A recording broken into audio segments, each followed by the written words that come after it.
একসাথে কোনো নারীরই বাংলাদেশে কোনো নারী আইনগতভাবে শরিয়া ল অনুযায়ী একসাথে দুইটা সম্পর্ক, দুইটা বিয়ের সম্পর্ক রাখা সম্ভব না।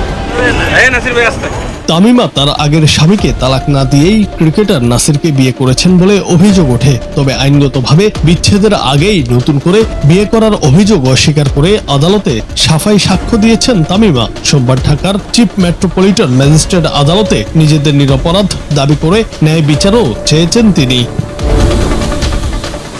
মামলায় নাসির ও তামিমার বিরুদ্ধে 2022 সালের 7 ফেব্রুয়ারি অভিযোগ গঠন করেন আদালত। এর আগে 2021 সালের 30 সেপ্টেম্বর নাসির ও তামিমার বিরুদ্ধে আদালতে তদন্ত প্রতিবেদন জমা দেয় পুলিশ ব্যুরো অফ ইনভেস্টিগেশন। অনেক সময় দেখা যাচ্ছে যে একজনের স্ত্রী আরেকজনকে বিয়ে করে ফেলছে বা পালিয়ে চলে যাচ্ছে, অথবা এখানে অনেক সময় ডিভোর্স দেওয়ার প্রয়োজনও বোধ হচ্ছে না।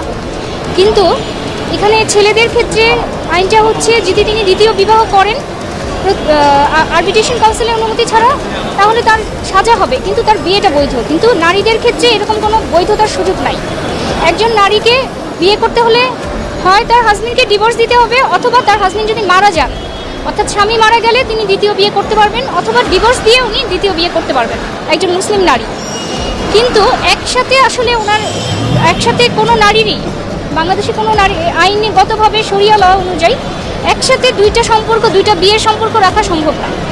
এটা আমাদের ধর্মীয় আইন অনুযায়ীও সম্ভব না, এবং আমাদের দেশের আইনেও এটাকে শাস্তিযোগ্য অপরাধ হিসেবে চিহ্নিত করেছেন। 10 বছরের পর্যন্ত সাজার বিষয়ে বলা হয়েছে বিভিন্ন ক্ষেত্রে।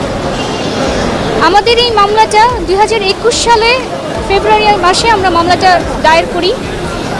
এখানে 1 নং আসামি হচ্ছে তামিমা সুলতানা, 2 নং আসামি ক্রিকেটার নাসির হোসেন, সাবেক ক্রিকেটার, জাতীয় দলে ছিলেন।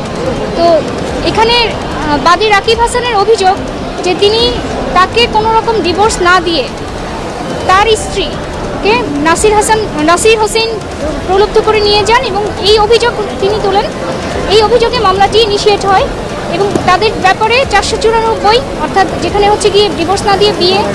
2021 সালের 14 ফেব্রুয়ারি রাজধানীর উত্তরার একটি রেস্তোরাঁয় নাসির ও তামিমার বিয়ের আনুষ্ঠানিকতা সম্পন্ন হয়। তামিমা তার আগের স্বামীকে তালাক না দিয়েই নাসিরকে বিয়ে করেছেন বলে অভিযোগ উঠেছে। এই ঘটনায় তামিমা ও নাসিরের বিরুদ্ধে 2021 সালের 24 ফেব্রুয়ারি মামলা করেন তামিমার আগের স্বামী রাকিব হাসান।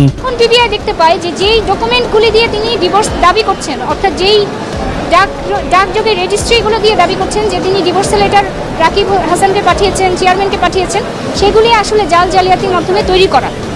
এই কারণে চার্জশিটে তাদের আরও 2টা নতুন ধারা যুক্ত হয়, 467, 68 এবং 71-এর এলিমেন্ট পাওয়ার কারণে। এই মামলায় দোষ প্রমাণিত হলে 5 থেকে 7 বছর কারাদণ্ডে দণ্ডিত হবেন ক্রিকেটার নাসির ও তার স্ত্রী। জুনায়েদ আহমেদ, বাংলা টিভি।